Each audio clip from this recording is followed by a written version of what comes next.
Picture this: a woman in her 50s, wearing a hairnet and plastic gloves, standing behind a cafeteria counter as teenagers hurl mashed potatoes and pizza slices at her face. She doesn't flinch. She doesn't cry. She just wipes the gravy from her cheek and calmly removes her apron. What happens next will leave you speechless, because sometimes the most unassuming person carries the most devastating secret. Sometimes the lunch lady serving your food once stood on the highest podium in the world, with a gold medal around her neck and the national anthem playing in her honor.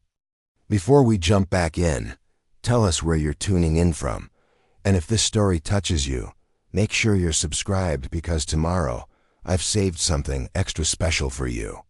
Dorothy Williams had been serving lunch at Riverside High School for 3 years, and in all that time, most students knew exactly 2 things about her. She gave generous portions of mac and cheese, and she never raised her voice. Not when Kevin Morrison accidentally knocked over the napkin dispenser for the 4th time that week. Not when the varsity football team tried to sneak extra servings without paying. Not even when Brittany Chun complained loudly that the meatloaf looked absolutely disgusting right in front of her. Just smiled, cleaned up the mess, and went back to work. What they didn't know was that Dorothy Williams had a different name. Once, a name that echoed through boxing arenas across 3 continents. A name that struck fear into opponents and inspired awe in commentators.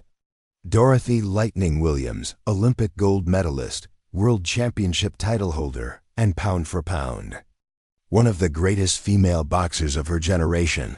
But that was another lifetime. Before the injury that ended her career at 32. Before the divorce that took half her savings. Before her mother's medical bills consumed what was left. Before she found herself needing steady work with health benefits, applying for a job in the Riverside High cafeteria with trembling hands and a resume that felt like ancient history. The morning of October 15th started like any other. Arrived at 5:30 a.m., her beat-up Honda Civic the only car in the faculty parking lot. She tied her graying hair back in the regulation hairnet, pulled on the powder blue uniform that never quite fit right, and began the familiar routine of preparing breakfast for 1,200 students. Scrambled eggs, hash browns, turkey sausage, fresh fruit cups. The same menu she'd memorized months ago, executed with the precision and timing that once made her legendary in the ring. By 7 a.m., the first wave of students began trickling in. The early birds, mostly freshmen and sophomores whose parents dropped them off on their way to work. They were polite, sleepy, and grateful for hot food before the first period. Knew their names, their preferences, their stories. Marcus always asked for extra syrup with his pancakes because his little sister loved sweet things. Sarah requested the vegetarian option every day and always said thank you twice. These were the moments that made the job bearable. The trouble usually started around lunch. That's when the upperclassmen arrived in their natural habitat. The cafeteria transformed from a quiet breakfast spot into a social battlefield. Cliques formed invisible territories across the room. The theater kids claimed the tables near the windows. The honor students clustered around the corner booth. The athletes dominated the center, their voices carrying across the entire space. Like they owned it. And then there was the table that everyone else avoided. Table 12, right in the middle, occupied by 5 seniors who had turned meanness into an art form. Brandon Mitchell, the ringleader, came from the kind of family that donated entire wings to hospitals and had buildings named after them. His father owned half the commercial real estate in town. His mother sat on every important board. And Brandon had learned early that money could buy you out of almost any consequence. His crew was handpicked. For maximum impact, there was Austin Parker, the quarterback whose college scholarship had already been guaranteed, giving him a dangerous sense of invincibility. Madison Torres, whose Instagram following had reached local celebrity status, documenting every cruel moment for her thousands of teenage admirers. Dylan Hayes, whose father was the superintendent of schools, provided a built-in shield against serious discipline. And Chloe Anderson, the student body president who had perfected the art of being vicious while maintaining her perfect reputation. They had been escalating for weeks. It started with complaints about the food that were designed to be overheard. Brandon would hold up a slice of pizza as evidence in a courtroom, announcing to the entire cafeteria that it looked like cardboard covered in cheese-flavored plastic. Madison would take pictures of her lunch, posting them with captions like, "Is this food or punishment?" Dylan would demand to speak to managers, principals, anyone who would listen to his theatrical outrage about portion sizes and temperature. Absorbed it all in silence. She had faced opponents who tried to break her concentration with trash talk, who threw punches designed to humiliate rather than win. She knew the difference between someone trying to get under your skin and someone genuinely upset about their meal. These kids weren't hungry for better food. They were hungry for power, for entertainment, for the rush that came from making someone else smaller. But she also remembered being their age. Remembered the pressure, the confusion, the desperate need to feel important in a world that often made teenagers feel invisible, so she gave them grace. She smiled when they complained. She replaced their food without argument. She treated their cruelty like a problem that could be solved with kindness and patience. She was wrong. The breaking point came on a Tuesday that started with promise. The kitchen had received a special shipment of ingredients for International Food Week, a program designed to expose students to different cuisines. Dot had volunteered to work extra hours preparing authentic dishes from her own travels during her boxing career. Jamaican curry chicken from her training camp in Kingston, Italian pasta from her fights in Rome, Korean bulgogi from her exhibition. Matches in Seoul. She had been excited about this project in a way she hadn't felt about work in months. For the first time since taking the job, she would be sharing something of herself, something that connected to the person she used to be. The woman who had traveled the world, learned from different cultures, built bridges between countries through the universal language of sport. The lunch line moved differently that day. Students were curious, asking questions about the unfamiliar dishes. Some were adventurous, willing to try new flavors. Others stuck to the familiar options, but even they seemed intrigued by the international display. For 45 minutes, Dot felt like a teacher instead of just a food server. She explained ingredients, shared stories about the countries where she'd learned these recipes, and watched young faces light up with interest. Then table 12 arrived. Brandon surveyed the lunch options with the expression of a king surveying a conquered territory. He picked up a plate, moved down the line slowly, making comments designed to carry across the cafeteria. The curry chicken was weird brown slop. The pasta looked like something from a gas station. The bulgogi was probably dog meat, knowing these people. Dot's hands tightened around the serving spoon, but she maintained her composure. She had dealt with worse than teenage ignorance. She could handle this, but Brandon wasn't finished. He reached the end of the line, his plate loaded with food he had no intention of eating. He paid with a $20 bill, made a show of waiting for change, then walked toward table 12.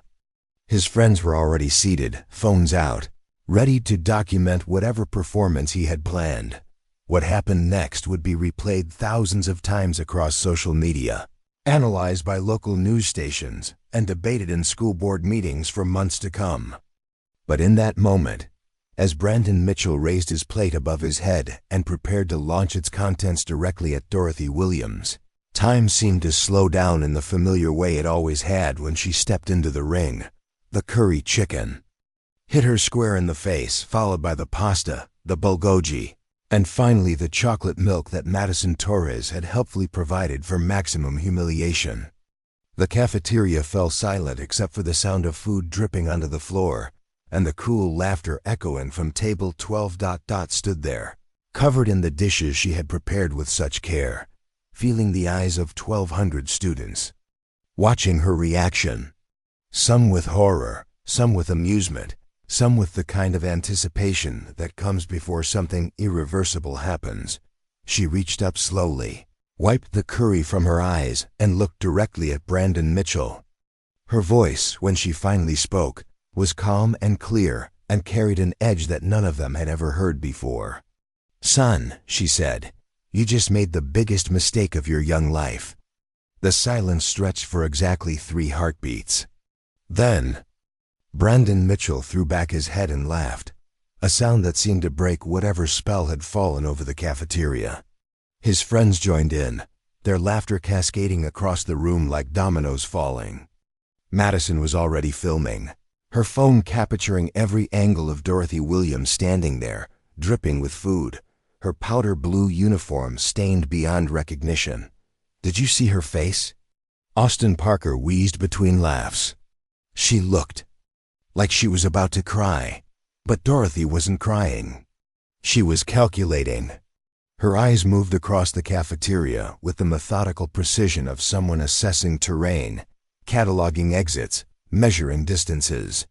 Old habits die hard, and the habits that had kept her alive in the ring for 15 years were very much alive now. She walked slowly to the supply closet behind the serving counter, her movements deliberate and controlled. Brandon was still performing for his audience, retelling the story as if it had happened hours ago instead of seconds. "And then I was like, here's some seasoning for your bland personality." More laughter. More phones appeared throughout the cafeteria. Emerged from the closet with a clean towel and began wiping her face methodically. She had learned long ago that the moments after taking a hit were crucial. You could let the impact rattle you. Let the crowd's reaction get inside your head, or you could use the time to regroup and plan your counterstrike.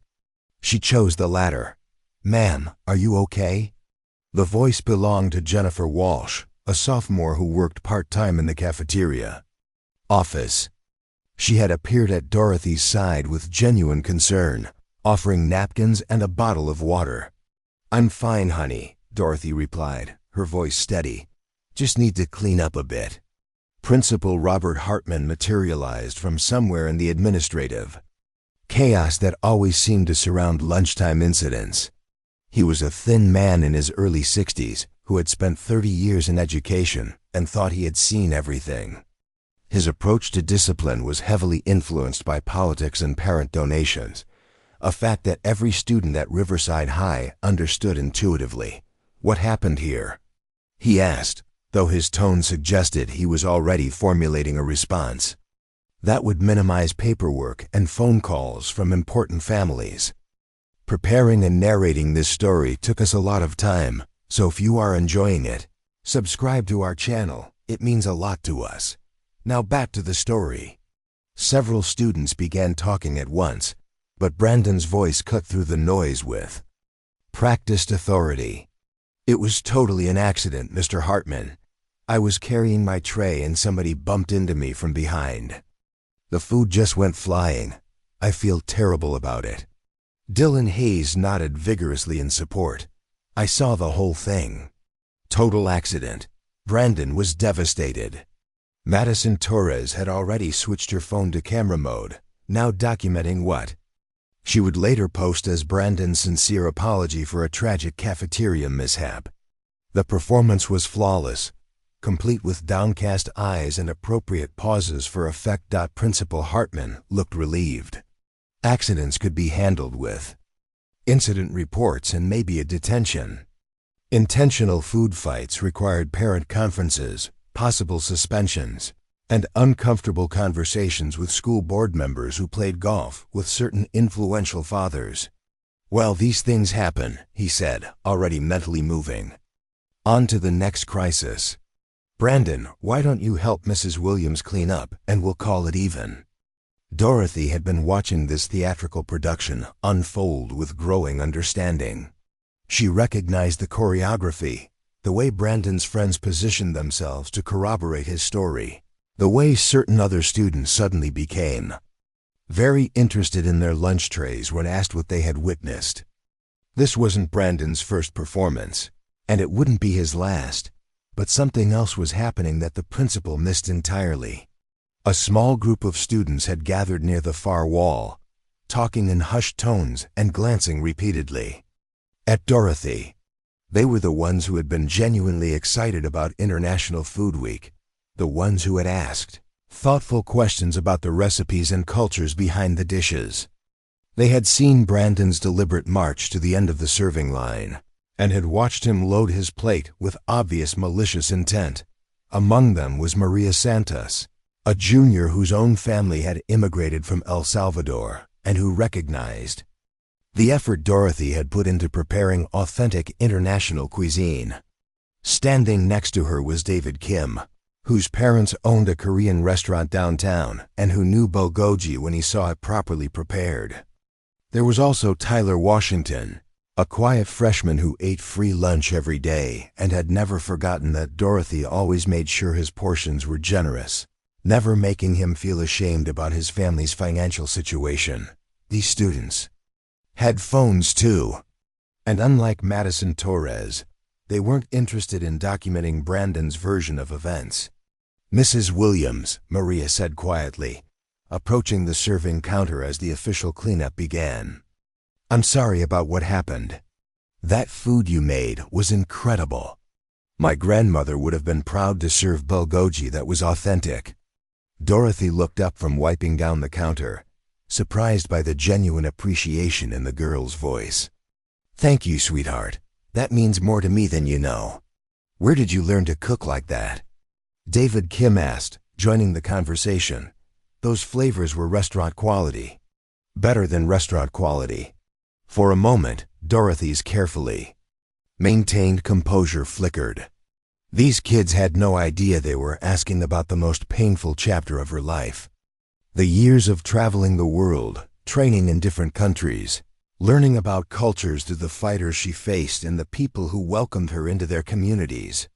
The connections she had made, the friendships that had sustained her through the brutal physical demands of professional boxing. "I used to travel quite a bit," she said carefully, "for work. I was lucky enough to learn from some amazing cooks along the way." "What kind of work?" Tyler Washington asked with the curiosity that only 15-year-olds possess, unfiltered by adult assumptions about appropriate questions. Dorothy hesitated. She had spent 3 years at Riverside High carefully avoiding this topic, deflecting personal questions with gentle humor or redirecting conversations back to the students. Her past felt like a different person's life sometimes, so removed from hairnets and serving spoons and cleaning up other people's messes. But looking at these young faces, seeing genuine interest instead of mockery, she felt something shift inside her. Maybe it was the food waste scattered across the floor, representing hours of careful preparation and cultural respect. Maybe it was Brandon Mitchell's smug satisfaction as he walked away unpunished. Maybe it was simply that she was tired of hiding from who she used to be. "I was an athlete," she said quietly. "Boxing. I competed internationally for about 15 years. The small group of students exchanged glances. None of them had expected this answer, but somehow it made perfect sense. There was something about the way Dorothy carried herself, the way she moved with unconscious precision, that suggested a background in physical discipline. "Like professionally?" Maria asked, her voice rising with excitement. Dorothy nodded, already regretting the admission. "A long time ago. Different life." But David Kim was already pulling out his phone, not to film but to search. His fingers moved quickly across the screen, typing variations of Dorothy Williams Boxer and Lightning Williams Olympic. The results that populated his eyes widened dramatically. "Holy ... he started, then caught himself in front of a teacher. "Mrs. Williams, were you Lightning Williams?" "The Lightning Williams?" The question hung in the air like a challenge. Dorothy had spent 3 years successfully avoiding this moment, but now it was here, unavoidable and terrifying. She could deny it, claim mistaken identity, redirect the conversation back to cleaning duties and lunch schedules. Instead, she looked directly at David Kim and nodded once. The small group of students erupted into excited whispers, but their enthusiasm was completely different from Brandon Mitchell's cruel laughter. This was admiration, awe, the kind of respect reserved for genuine heroes. They were looking at her like she had just revealed superpowers, which in a way, she had. What none of them noticed was that their conversation was being overheard. Other students, drawn by the unusual excitement, had begun gathering at the edges of their group. Some were curious about the commotion, others were taking pictures of the ongoing cleanup, and a few were live-streaming the aftermath of what they assumed was just another cafeteria prank. But in the digital age, information travels at the speed of fiber optic cables. David Kim's Google search had been shared via airdrop to 3 friends before he even finished reading the results. Maria Santos had already texted her older sister, who was a sports blogger for the community college newspaper. Tyler Washington had posted a cryptic message on his Instagram story. "Y'all have no idea who's been serving your lunch." The storm was building, and Dorothy Williams had no idea she was standing at its center.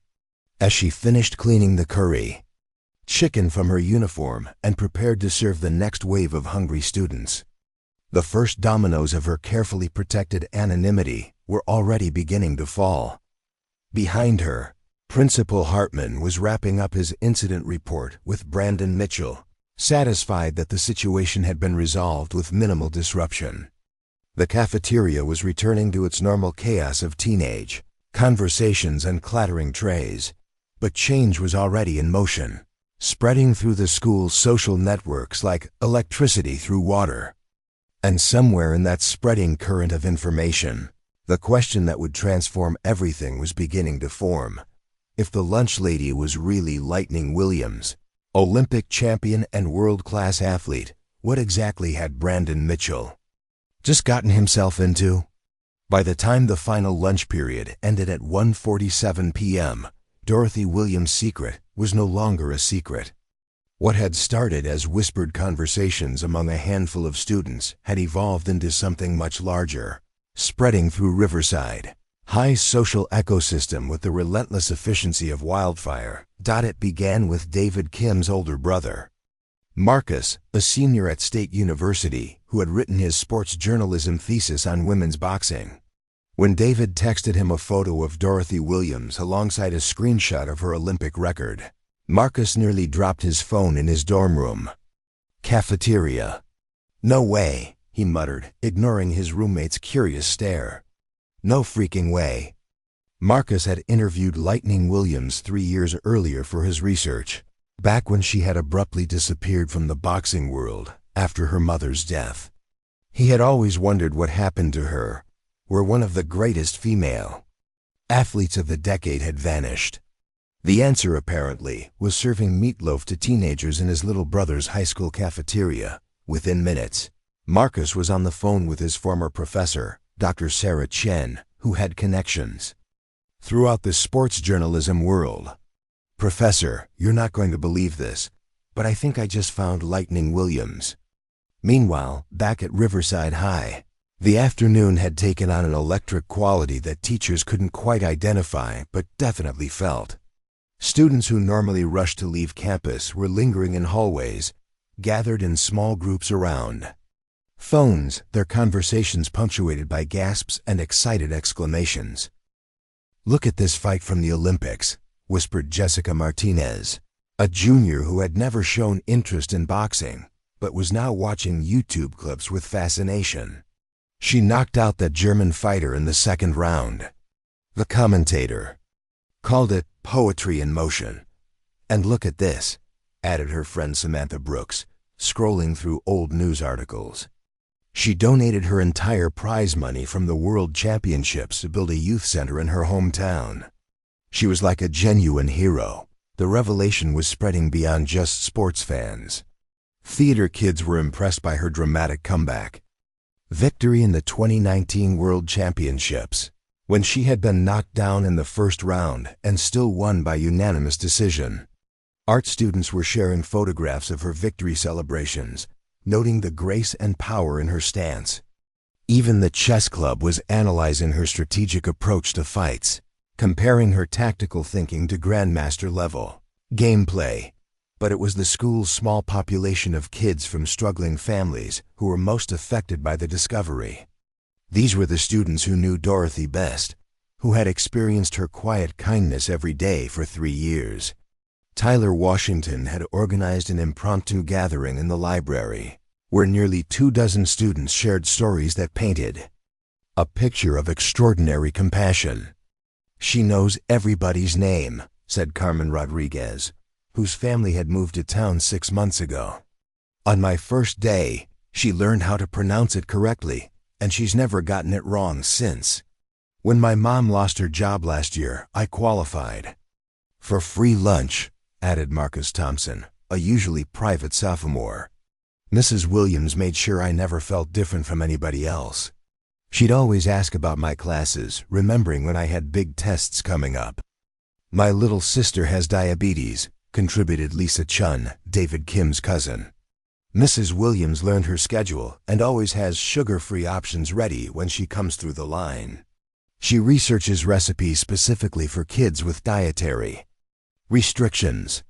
Each story added another layer to the emerging picture of who Dorothy Williams really was. Not just a former champion, but someone who had chosen to use her post-athletic life in service to others, particularly young people who needed advocates. This growing narrative collided directly with another conversation happening simultaneously in the school's parking lot, where Brandon Mitchell was holding court with his usual audience, still reveling in his lunchtime performance. "Did you see the way she just stood there?" he was saying to a group of underclassmen who seemed torn between nervous laughter and obvious discomfort, like a deer in headlights. Some people just freeze when they're confronted with real confidence.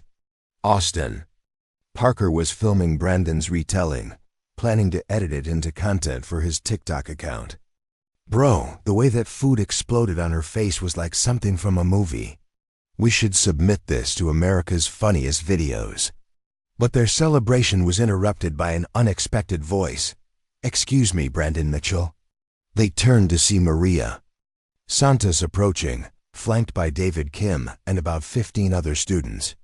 Her expression was serious, almost formal, like she was conducting an interview. "What do you want?" Brandon asked, his tone immediately shifting to the defensive arrogance he used when challenged. "I wanted to ask if you know who you threw food at today," Maria said calmly. Brandon rolled his eyes. "Some lunch lady with an attitude problem. What's it to you?" "Her name is Dorothy Williams," David Kim said, holding up his phone. "Maybe you know her better as Lightning Williams." The name meant nothing to Brandon, which became immediately apparent from his blank expression. But Austin Parker's face went pale. As the son of a former college athlete, he had grown up around sports history and recognized the name instantly. "Dude," Austin said quietly, tugging on Brandon's arm. "Lightning Williams, she was legendary. Olympic gold medalist." Brandon's confident smirk faltered slightly, but his pride wouldn't let him back down. "So what? She's a lunch lady now. If she was so great, why is she serving food to high school kids?" "Because," Maria said, her voice carrying clearly across the parking lot, "real champions don't need to prove themselves by throwing food at people who can't fight back." The crowd that had gathered to watch Brandon's performance was now silent, processing this new information.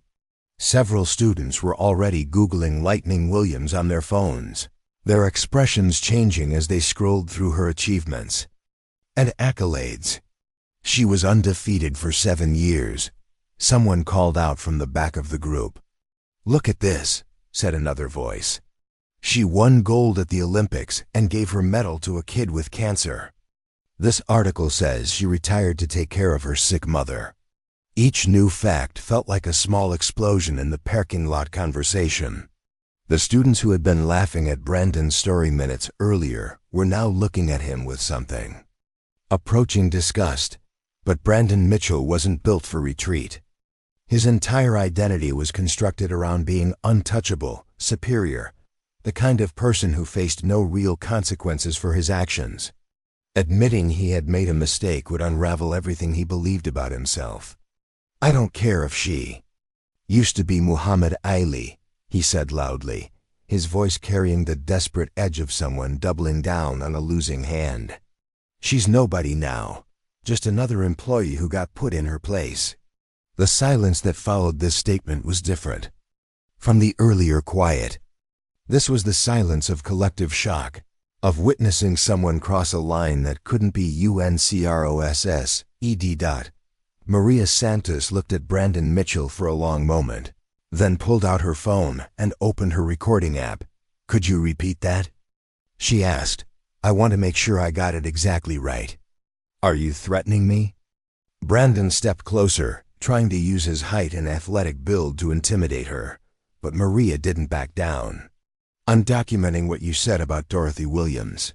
About Lightning Williams, Olympic champion, world record holder, and one of the greatest athletes this country has ever produced."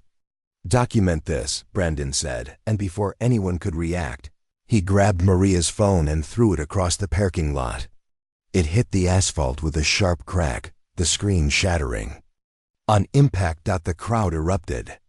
Several students immediately began filming with their own phones, capturing Brandon's escalation from cruel words to destructive action. Others rushed to check on Maria, who was staring at her broken phone with tears in her eyes. "You're going to pay for that," David Kim said, his usual quiet demeanor replaced with cold anger. "Send me the bill," Brandon replied with false bravado. But his friends were already backing away from him, recognizing that the situation had spiraled beyond their comfort zone. What Brandon didn't notice was that throughout this entire confrontation, more and more students had been gathering.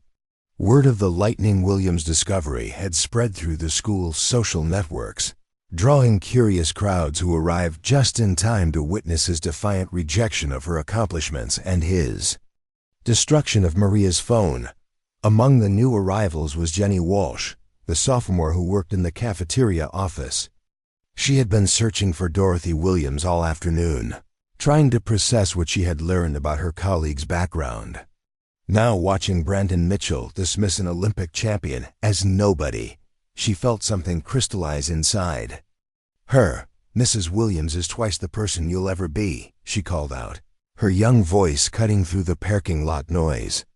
"And you're twice as pathetic," Brandon shot back, turning his cruelty toward a new target. But Jenny wasn't backing down either. "At least I know the difference between a hero and a bully." The crowd was growing larger by the minute, drawn by the raised voices and the electric tension of a social confrontation. Students who had never paid attention to cafeteria politics were now invested in this story, taking sides, choosing whether to stand with the Olympic champion or the entitled rich kid.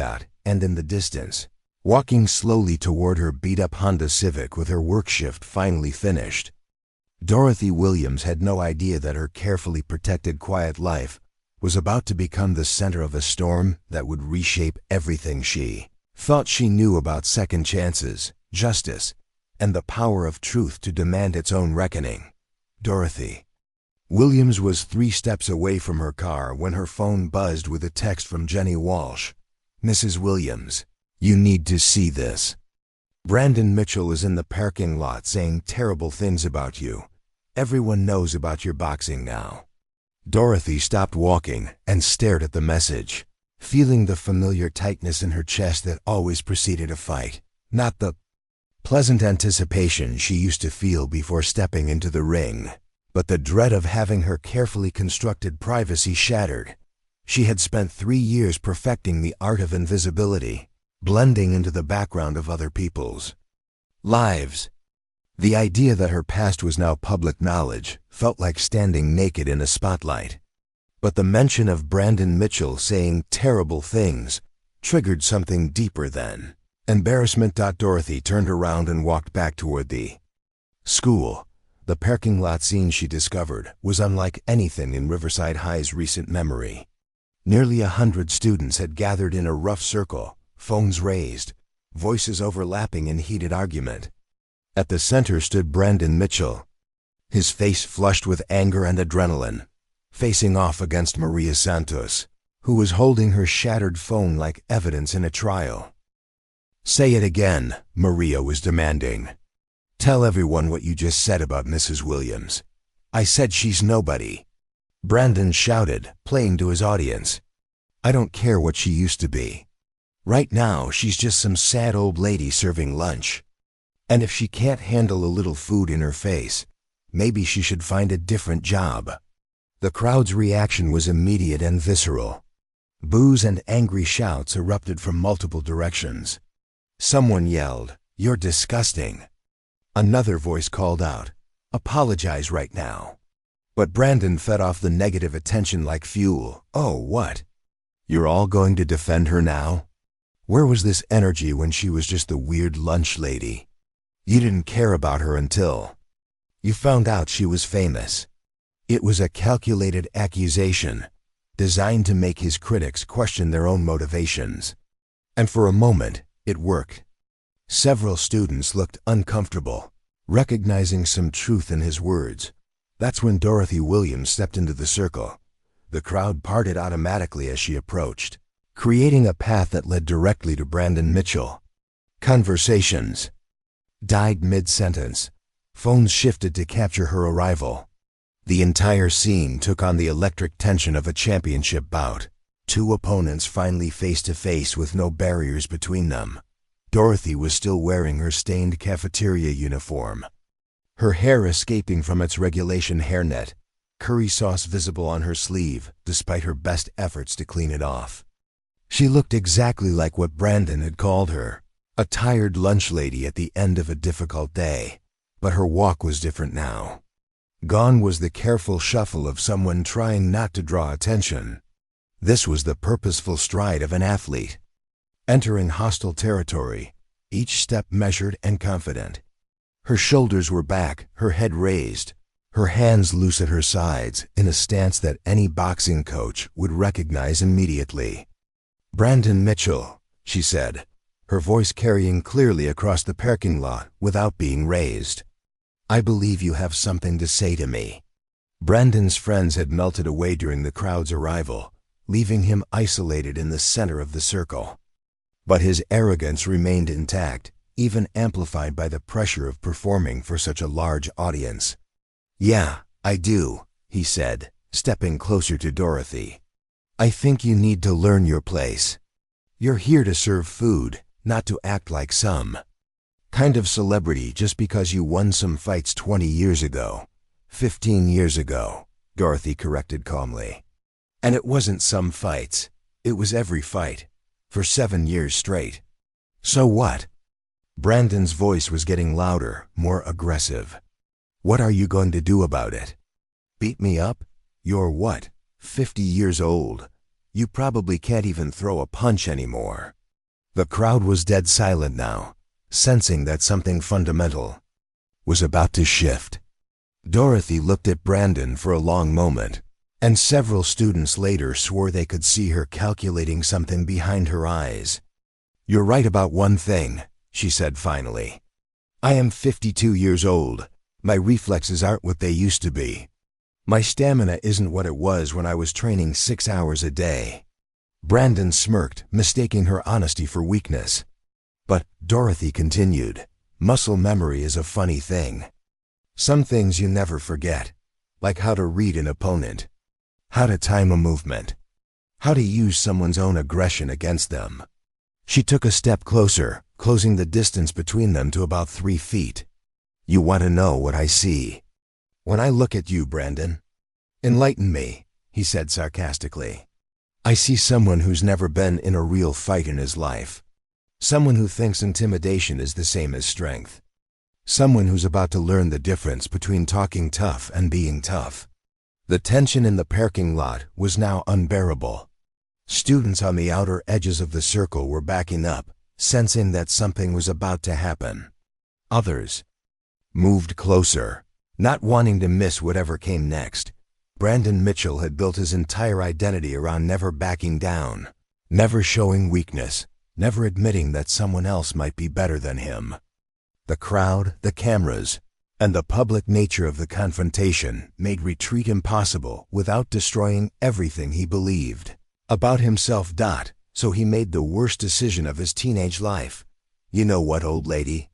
he said, and pushed Dorothy Williams hard in the chest with both hands. What happened next occurred so quickly that most witnesses had to watch the phone recordings later to understand the sequence of events. Dorothy didn't stumble backward from the push. Instead, she absorbed the force, stepped slightly to her left, and in one fluid motion that seemed to defy physics, grabbed Brandon's extended wrists and used his own momentum to flip him completely. Over her shoulder. Brandon Mitchell, 6'2" and 200 pounds of entitled arrogance, flew through the air like he weighed nothing at all. He hit the asphalt with a sound that made everyone in the parking lot wince, landing flat on his back with enough force to knock the wind completely out of his lungs. The silence that followed was absolute. Dorothy stood over him, not even breathing hard, her hands back at her sides in that relaxed fighter stance. Brandon lay on the ground, gasping like a fish, his eyes wide with shock and something that might have been the first genuine fear he had ever experienced. "That," Dorothy said in the same calm voice she had used to ask for extra napkins that morning, "was a basic judo throw. I learned it when I was 12 years old." She looked around the circle of stunned faces, making eye contact with several students who would remember this moment for the rest of their lives. "Now," she continued, "I'm going to give you some free advice, Brandon. The same advice my first coach gave me when I thought I was tougher than I actually was. The difference between a fighter and a bully is simple. A fighter respects their opponent. A bully picks on people they think can't fight back." Brandon was starting to sit up now, his face red with embarrassment and rage. "You can't do this. I'm going to sue you. My father will have you arrested. You'll lose your job." Dorothy nodded thoughtfully. "You might be right about that. Putting my hands on a student, even in self-defense, probably violates my employment contract. I might very well lose this job." She looked around the parking lot again, at the faces of students she had served lunch to every day for 3 years, kids she had watched grow up, worry about tests, celebrate victories, struggle with the complicated business of becoming adults. "But you know what, Brandon? Some things are worth losing a job over. Like making sure young people understand that actions have consequences. Like showing kids who get picked on every day that bullies aren't invincible. Like proving that it doesn't matter how much money your parents have or how many friends you think you've got. If you choose to be cruel, eventually you'll meet someone who won't tolerate it." She turned to walk away, then paused and looked back at Brandon, who was now fully upright but still sitting on the asphalt. "Oh, and Brandon, next time you want to test someone's reflexes, you might want to make sure you're not telegraphing your move 3 seconds before you make it. In boxing, we call that asking to get knocked out." Dorothy Williams walked to her Honda Civic, got inside, and drove away, leaving behind a parking lot full of teenagers who had just witnessed something they would talk about for the rest of their lives. Behind her, Brandon Mitchell sat on the ground, surrounded by 100 phone cameras and the slowly dawning realization that he had just picked a fight with the wrong person. The revolution was about to begin. The first video hit TikTok at 3:47 p.m., exactly 12 minutes after Dorothy Williams drove out of the Riverside High parking lot. Posted by Madison Torres, who had initially been filming to mock what she assumed would be Brandon's easy victory. The footage captured the entire confrontation from the perfect angle. The caption read, "Lunch Lady is an Olympic boxer and just destroyed the school bully." The video gained 10,000 views in the first hour. By 5 p.m., it had been shared across Instagram, Twitter, Facebook, and Reddit. Different angles from different phones created a complete picture of the incident, each video adding new details and perspectives. The hashtag Lunch Lady Lightning began trending locally, then regionally, then nationally, But the real explosion came when Marcus Kim, David's older brother at State University, sent the footage to his former journalism professor, Dr. Sarah Chun.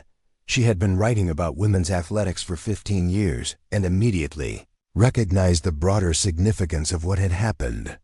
"This isn't just a school fight," she told her editor at the regional sports network that evening. "This is Lightning Williams, one of the greatest athletes the state has ever produced, working as a lunch lady and having to defend herself against teenage bullies. This is a story about what happens to our heroes after the cameras stop rolling."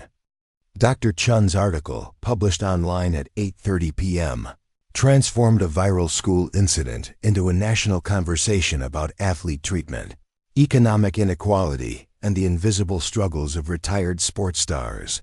Within hours, major news outlets were picking up the story. Meanwhile, at Riverside High, the aftermath was unfolding in ways that nobody could have predicted.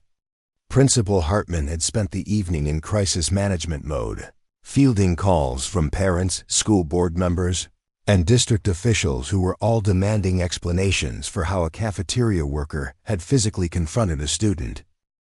The pressure intensified when he received a call from Richard Mitchell, Brandon's father, at 9:15 p.m.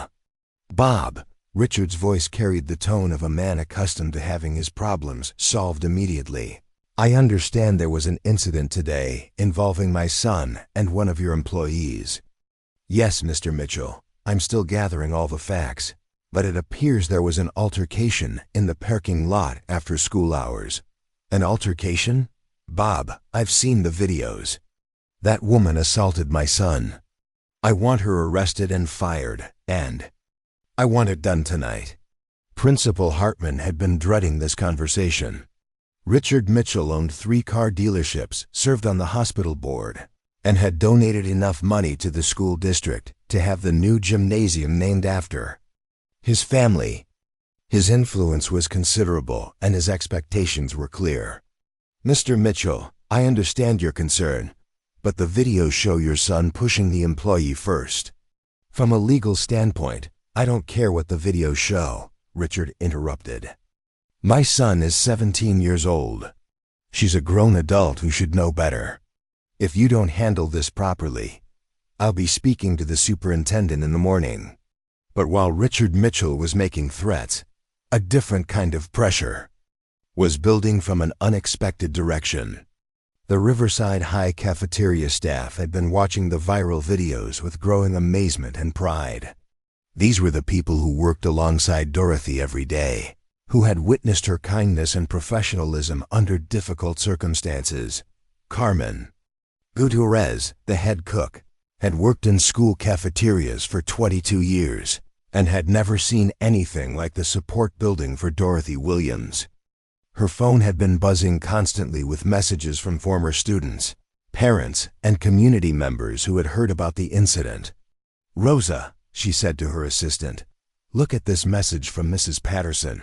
Her daughter graduated 5 years ago, but she still remembers how Mrs. Williams helped her through her eating disorder by making special meals and checking on her every day." The messages kept coming. A parent whose son had severe food allergies thanked Dorothy for learning about his condition and ensuring safe meals. A teacher recalled how Dorothy had quietly paid for lunches for students whose accounts were overdrawn. A coach mentioned that Dorothy had stayed late to prepare special nutrition plans for athletes with dietary restrictions. By 10 p.m., the Riverside High Cafeteria Facebook page had been flooded with hundreds of positive comments about Dorothy Williams. Parents were sharing stories of her kindness. Students were posting photos of special meals she had prepared, and community members were expressing outrage that such a caring person was being threatened with termination. The digital support was impressive, but the real shift came when the story reached beyond social media into traditional journalism. CNN picked up Dr. Chun's article at 11:30 p.m., featuring it in their midnight news cycle with the headline, "Olympic Champion Working at School. Lunch Lady Defends Herself Against Bullying Student." The segment included footage of Dorothy's Olympic victories alongside the parking lot incident, creating a powerful contrast between her athletic achievements and her current circumstances. The reporter noted that Dorothy had donated her Olympic prize money to charity and had spent the last 3 years serving meals to teenagers while dealing with her own financial struggles. By midnight, the story had international attention. Sports Illustrated published a retrospective on Dorothy's career, reminding readers of her legendary comeback victory in the 2019 World Championships when she had been knocked down in the first round but refused to stay down. ESPN added the parking lot footage to their SportsCenter Not Top 10, but framed it as a celebration of athletic excellence rather than mockery. The most significant development came at 12:47 a.m. when Detective Lisa Morrison of the Riverside Police Department received a call from her captain. "Morrison, I need you to review some footage from that school incident today. The videos are all over the internet, and I'm getting pressure from multiple directions to make arrests." Detective Morrison had already seen the viral videos. Her teenage daughter had shown them to her hours earlier with obvious excitement. As a former military police officer, Morrison's professional assessment was clear. Dorothy Williams had been pushed first and had responded with minimal necessary force to defend herself. "Captain, this looks like textbook self-defense to me. The adult didn't initiate contact, didn't use excessive force, and stopped immediately when the threat was neutralized." "That's what I thought too, but I'm getting calls from some influential people who see it differently. I need you to do a complete investigation. Interview witnesses, review all available footage, document everything properly." "Understood, sir. But I have to ask, are we investigating whether charges should be filed against the adult or against the minor who initiated the assault?" The captain's pause was telling. "Investigate everything, Morrison. Let the evidence speak for itself." While law enforcement was reviewing the legal implications, the story was taking on a life of its own in ways that none of the participants could have anticipated. Social media users had begun digging into Dorothy's background, uncovering details about her post-boxing life that painted a picture of remarkable resilience and selflessness. A GoFundMe page appeared at 1:15 a.m., created by Maria Santos, entitled "Support Lightning Williams." The description read, "Dorothy Williams served our country as an Olympic champion and has served our community as a caring lunch lady. She shouldn't have to worry about losing her job for defending herself against a bully. Let's show her that heroes are never forgotten." The fundraising goal was set at $10,000 to help Dorothy with potential legal expenses. It reached that amount in 47 minutes. By 2 a.m., the fund had surpassed $50,000, with donations pouring in from around the world. Former Olympic athletes were contributing and sharing the story. Retired boxers were posting messages of support. Complete strangers were sending money to a woman they had never met, but whose story had touched something deep in their understanding of justice and dignity. The messages accompanying the donations revealed the broader impact of Dorothy's story. "My daughter was bullied in school and nobody helped her. Thank you for showing kids that bullies don't always win. $25 donation from Ohio. I'm a retired teacher. I've seen too many good people get destroyed by entitled kids and spineless administrators. This one's for you, Lightning. $100. Donation from California. Former Marine here. Respect to a warrior who never forgot how to fight when it mattered." $50 donation from Texas. But perhaps the most significant development was happening in quiet corners of the internet, where current and former Riverside High students were beginning to share their own stories about Brandon Mitchell.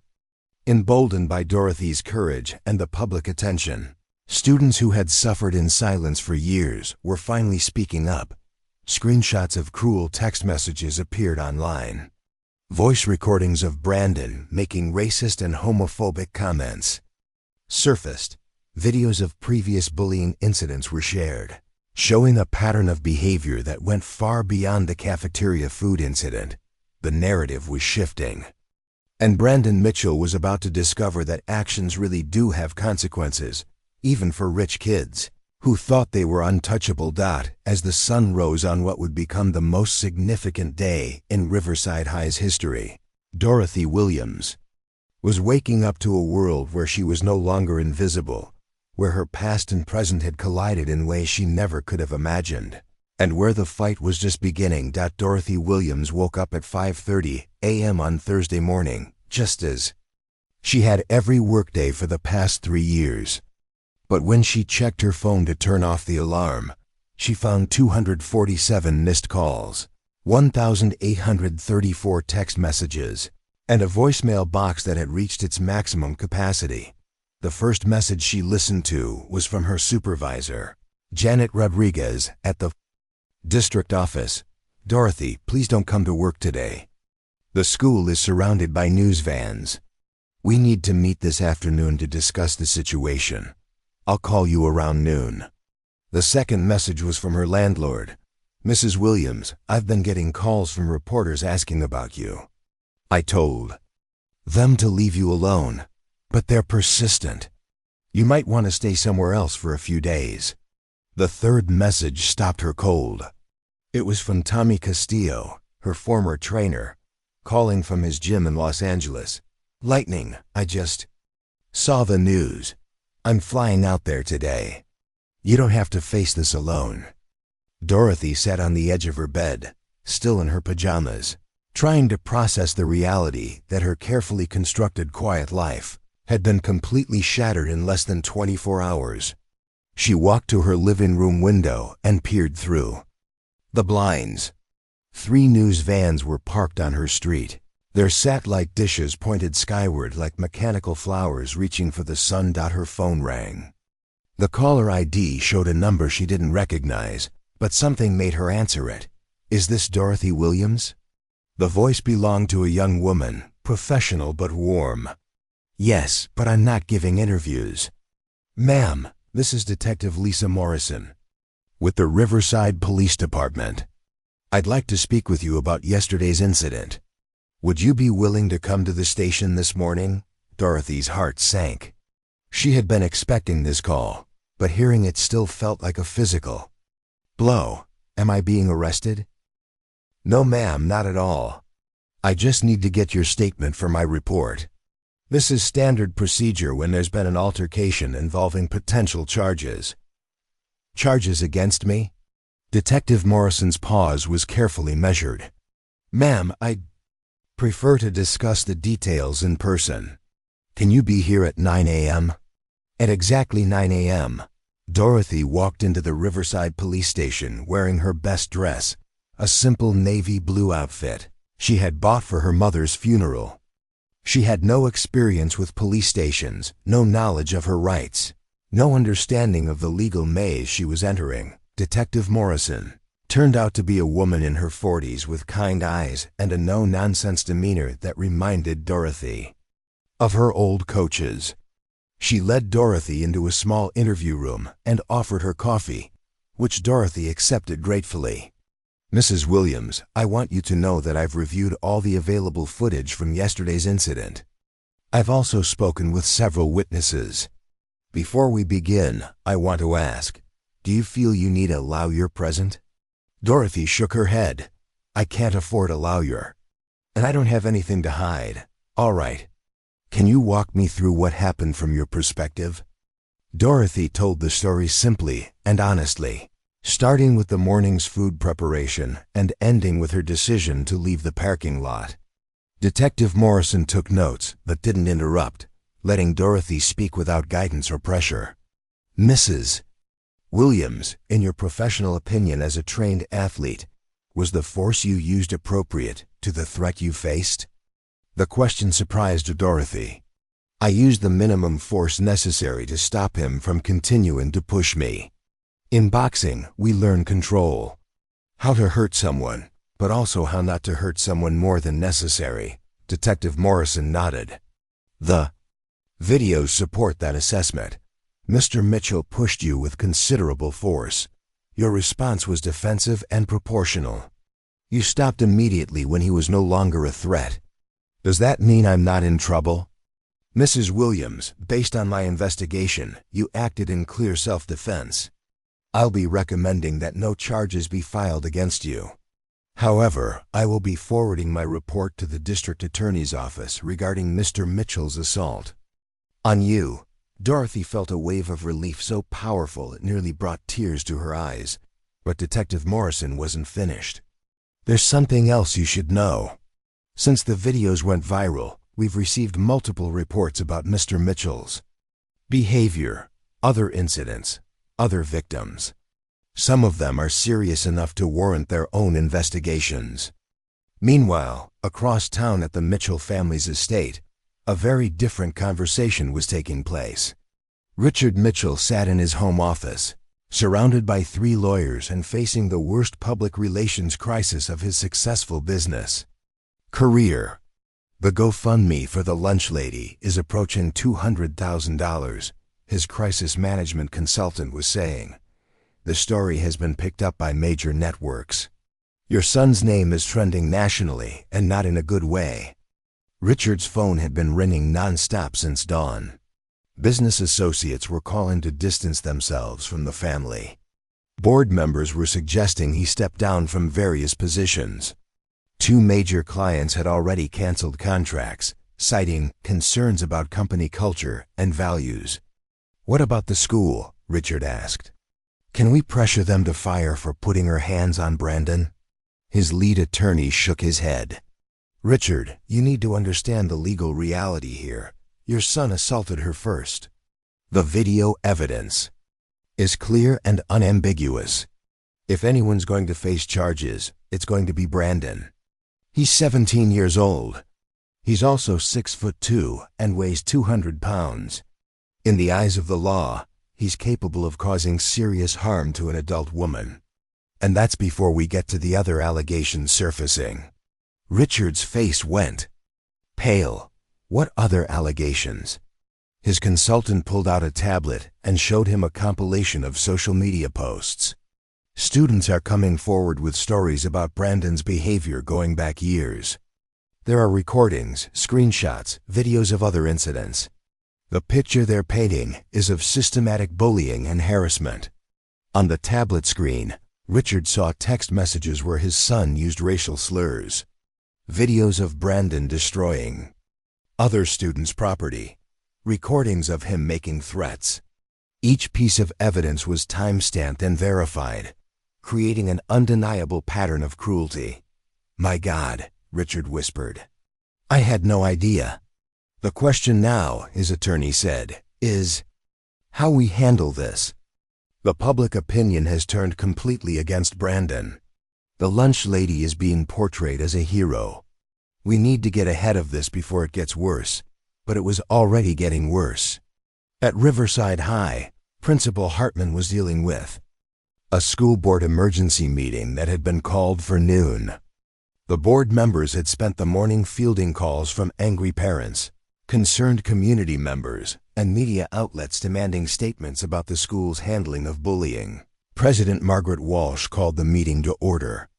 With barely contained fury, Bob, I want to understand how a cafeteria worker felt the need to physically defend herself against one of our students, and why this is the first time we're hearing about any problems with Brandon Mitchell. Principal Hartman squirmed in his chair. The incident in the parking lot was after school hours, technically off-campus property. Don't give me technicalities, Margaret interrupted.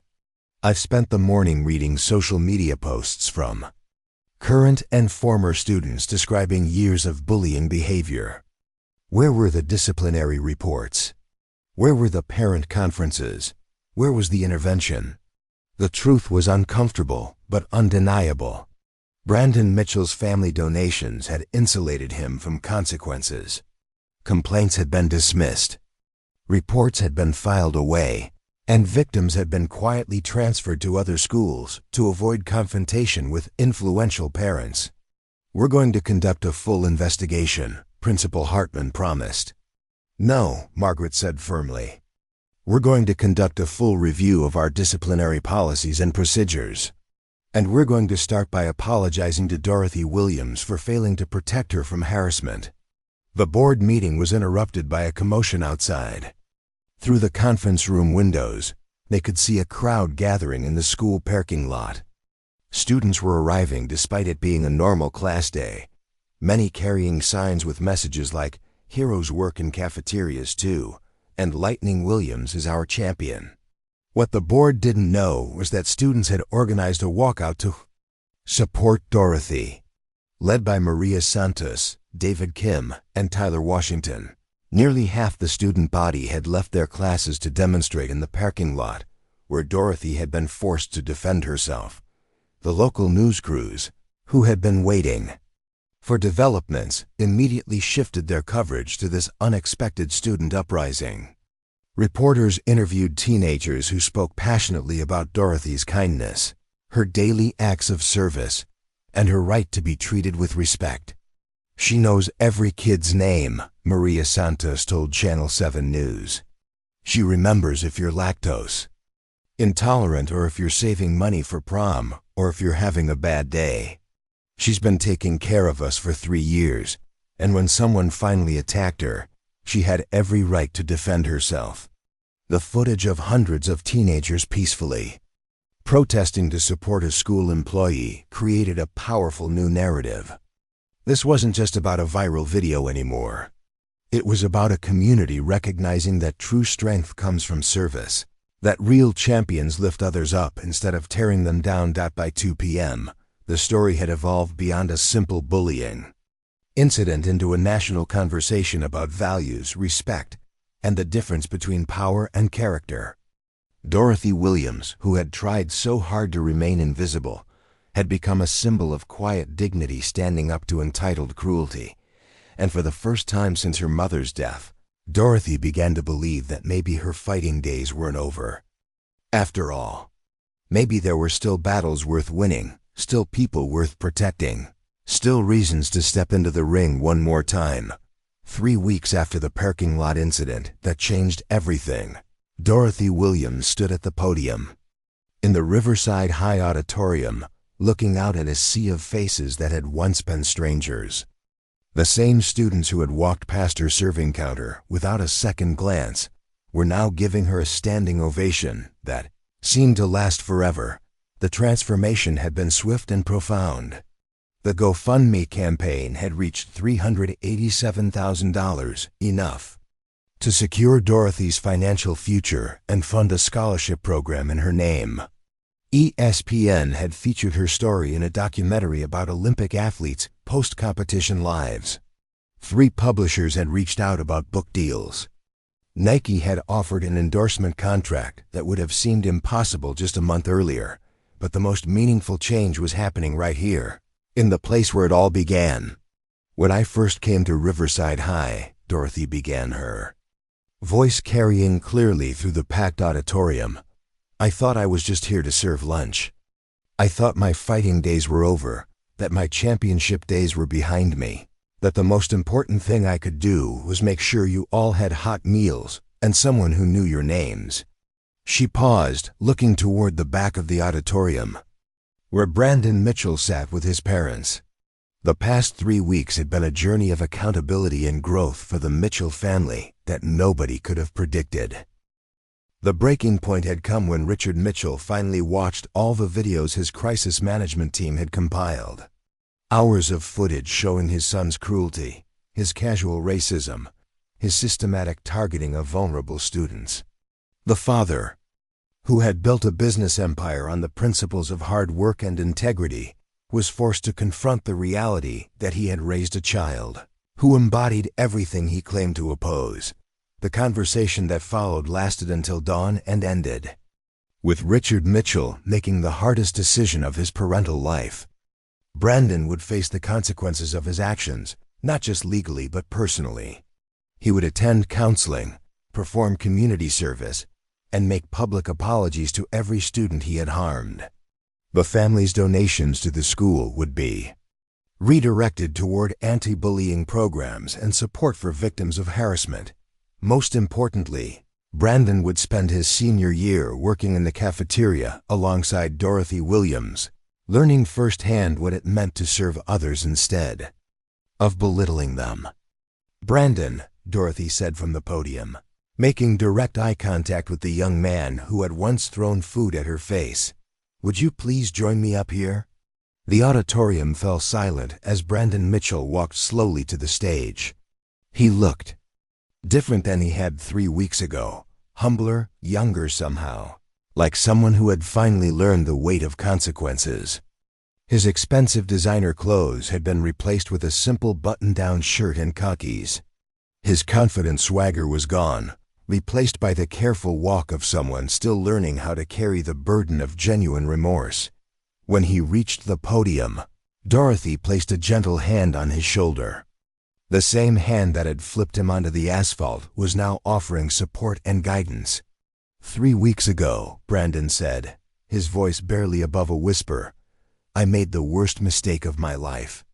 I thought strength meant making other people feel small.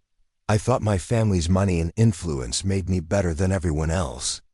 I thought Mrs. Williams was someone I could push around because she seemed quiet and powerless." His voice grew stronger as he continued. "I was wrong about everything. Mrs. Williams isn't quiet because she's weak. She's quiet because she's strong enough not to need to prove it every day. She doesn't use her Olympic achievements to intimidate people because real champions lift others up instead of tearing them down." The transformation in Brandon Mitchell had been remarkable to witness. Working in the cafeteria had shown him the faces behind the lunch trays, kids struggling with poverty, students dealing with learning disabilities, teenagers navigating family crises. Dorothy had patiently taught him not just how to serve food, but how to serve others with dignity and respect. "Mrs. Williams taught me that being a champion isn't about winning fights or competitions," Brandon continued. "It's about fighting for people who can't fight for themselves. It's about using whatever privileges and advantages you have to make other people's lives better, not worse." He turned to face Dorothy directly. "I'm sorry for what I did to you. I'm sorry for what I did to everyone I hurt over the years. I'm sorry it took getting knocked down to finally understand what it means to stand up." Dorothy smiled and handed him the microphone. "Now tell them what we've been working on." Brandon's face lit up with the first genuine excitement anyone had seen from him since the incident. "Mrs. Williams and I have been developing a peer mentorship program. Students who have been bullies will be paired with students who have been victims, not to apologize and walk away, but to work together on projects that benefit the whole school community." The audience stirred with interest. This wasn't the typical anti-bullying assembly they had expected. "We're calling it the Champions Program," Brandon explained, "because we learned that everyone has the potential to be a champion for someone else. Mrs. Williams is going to oversee it, and she's going to teach conflict resolution using techniques from her boxing training." Dorothy took the microphone back. "You see, boxing isn't really about fighting. It's about discipline, respect, and knowing when to use your strength and when to show restraint. These are lessons that apply far beyond any ring or cafeteria." She looked out at the audience, her eyes finding students she had served for 3 years, kids she had watched grow up, teenagers who had taught her as much as she had taught them. "I came here thinking I was just going to serve lunch until retirement, but you all taught me something important. Champions don't retire. They just find new ways to fight for what matters." The applause started slowly and built to a crescendo that shook the building. Students were on their feet, teachers were wiping away tears, and even some of the toughest seniors were openly emotional. But the most moving moment came when Maria Santos, David Kim, Tyler Washington, and 15 other students joined Dorothy and Brandon on stage. These were the kids who had stood up to Brandon in the parking lot, who had organized the walkout, who had refused to let cruelty go unchallenged. "Mrs. Williams," Maria said into the microphone, "you taught us that sometimes the most important fight is the one where you defend someone else. We wanted to do that for you, But you ended up showing us how to do it for ourselves. David Kim stepped forward. We also learned that heroes don't always look like what we expect. Sometimes they're wearing hairnets and serving lunch. Sometimes they're quiet until the moment when quiet isn't enough anymore. Tyler Washington, the freshman who had been one of Dorothy's first defenders, spoke last. Most importantly, we learned that it doesn't matter how old you are or what your job is or where you come from. If you stand up for what's right, you're a champion. The assembly concluded with an announcement that surprised everyone. The school board had voted unanimously to name the new anti-bullying center the Lightning Williams Champion Hall. Dorothy would serve as its director, creating programs that used athletic principles to build character, resolve conflicts, and develop leadership skills in students. But perhaps the most significant development was announced by Principal Hartman, who had survived the school board review and emerged as a stronger leader committed to genuine change. Effective immediately, he said, Riverside High will be implementing the Dorothy Williams Protocol for addressing bullying and harassment. Named after someone who showed us that the best way to stop bullying is to face it head-on with courage, dignity, and appropriate force. As the assembly ended and students filed out of the auditorium, Dorothy Williams found herself surrounded by kids who wanted to shake her hand, take selfies, and share their own stories of overcoming adversity. She was no longer the invisible lunch lady trying to blend into the background. She was exactly what she had always been, but had forgotten how to be, a champion. Tommy Castillo, her old trainer who had flown in for the assembly, watched from the sidelines with obvious pride. "You know, Lightning," he said as they walked out of the auditorium together, "I always told you that your greatest fights would happen outside the ring. I just never imagined one of them would happen in a high school cafeteria." Dorothy laughed, the sound carrying the joy of someone who had rediscovered her purpose. "The funny thing is, Tommy, I thought my fighting career was over. Turns out I was just getting started." Behind them, Brandon Mitchell was surrounded by students who 6 months earlier would have followed him out of fear or social pressure. Now they were asking him about the Champions program, wanting to know how they could get involved, curious about his transformation from bully to advocate. The revolution that had started with a tray of thrown food had become something much larger. A community learning that true strength comes from lifting others up, that real champions fight for justice rather than dominance, and that sometimes the most powerful victories happen not when someone gets knocked down, but when they choose to help their opponent get back up. Dorothy Williams had thrown her last punch in anger. From now on, every fight would be for something greater than herself. And that, she realized, was exactly what it meant to be a true champion. Up next, you've got 2 more standout stories right on your screen. If this one hits the mark, you won't want to pass these up. Just click and check them out. And don't forget to subscribe and turn on the notification bell so you don't miss any upload from us.